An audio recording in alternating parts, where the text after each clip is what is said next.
Spiritual awakening, जैसे कि हम इसे जानते हैं कि ये अध्यात्म की जर्नी है, अध्यात्म की ओर बढ़ने की जर्नी है जी। तो सबसे पहले मैं बताना चाहूंगी कि ये जो हम देख रहे हैं हमारी फिजिकल बॉडी, ये तो सिर्फ हमारी एक बाहरी जो हमारी फिजिकल बॉडी है तो वो हमें दिख रही है, पर हमारे अंदर भी और एस्ट्रल बॉडी भी होती है। तो हमारा ये 5 कोश में होता है, अनन्नमय कोश, फिर हमारा आता है प्राणमय कोश जो हमारे प्राणों से होता है, फिर आता है मनोमय कोश जो हमारा मन होता है, और उसके बाद आता है विज्ञानमय कोश जो हमारा आत्मज्ञान वहां से आता है, और आखिर में हमारे सबसे अंदर होता है आनंदमय कोश। तो वहां तक पहुंचने की जर्नी को स्पिरिचुअल जर्नी कहते हैं। अब कोई पूछेगा क्यों आना है स्पिरिचुअल जर्नी में, तो आनंदमय कोश तक पहुंचने के लिए। और आनंदमय कोश क्या है? जो हमारे सबसे अंदर है, जहां पर है परमानंद, जहां पे हमारे परमात्मा वहीं होते हैं, सबके अंदर होते हैं, पर हम उन्हें पहचान नहीं पाते। तो आप कह सकते हो कि परमात्मा को पहचानने के लिए, अपनी आत्मा को परमात्मा से मिलाने के लिए ये स्पिरिचुअल जर्नी जो है ये होती है, सबकी जिंदगी में आती है। कितने अच्छे से आपने समझाया, और मैंने ये 5 वर्ड्स अपनी लाइफ में फर्स्ट टाइम सुने। आई होप आप लोगों ने भी ये पहली बार सुने होंगे।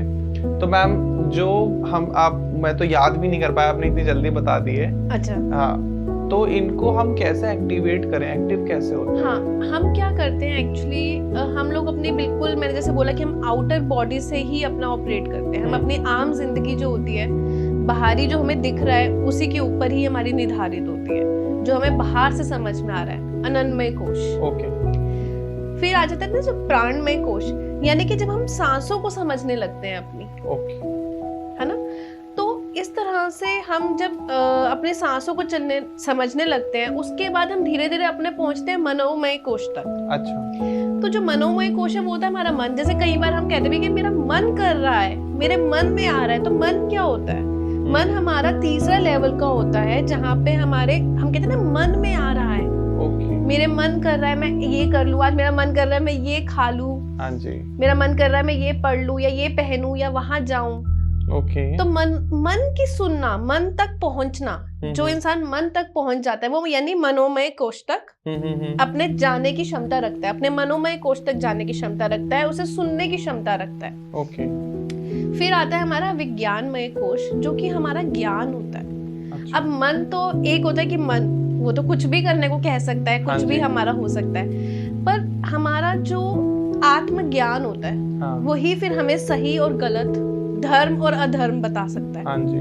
मन कुछ भी बता सकता है, पर धर्म और अधर्म क्या है, है ना, हमें क्या सही है और क्या गलत है, सत्य क्या है, असत्य क्या है। तो सत्य का ज्ञान वो हमारा विज्ञानमय कोश में होता है। तो वहां तक जब पहुंच जाता है कोई भी मनुष्य, तो वो सत्य को जान जाता है कि सत्य है क्या, यानी कि ये सब जो हम बाहरी दुनिया में देख रहे हैं ये असत्य है, ये सच नहीं है। जैसे मैंने अपने पिछले पॉडकास्ट में भी आपको बताया ही था कि ये सब हमारा सिर्फ एक एक्सपीरियंस है जो हम देख रहे हैं, ये सब सच्चाई नहीं है, ये सत्य नहीं है, ये सब दिखावा हो रहा है, ये सब दिखावा हो रहा है। ये हम कब जान पाएंगे, ये एक इंसान, कोई भी मनुष्य कब समझ पाएगा? जब वो अपने विज्ञानमय कोश तक पहुंच जाएगा। मनोमय से भी ऊपर विज्ञानमय कोश।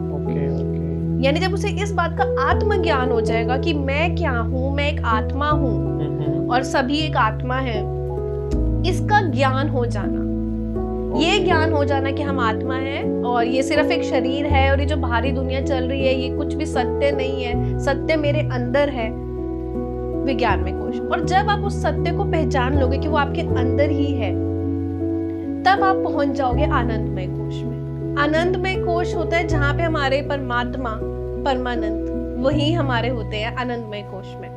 तो फिर हम जाके उनसे मिल जाते हैं कि ठीक है, अब हम हमारा जब डिवाइन से मर्जिंग हो जाती है तो ना एक अलग ही आनंदमय कोश, आप मीनिंग समझ रहे हैं, जैसे कि वर्ड से अपने आप अलग रहे, आनंद, आप आनंद में चले जाएंगे और परमानंद जो परम आनंद हमारे हैं भगवान, उनसे हम मिल जाएंगे।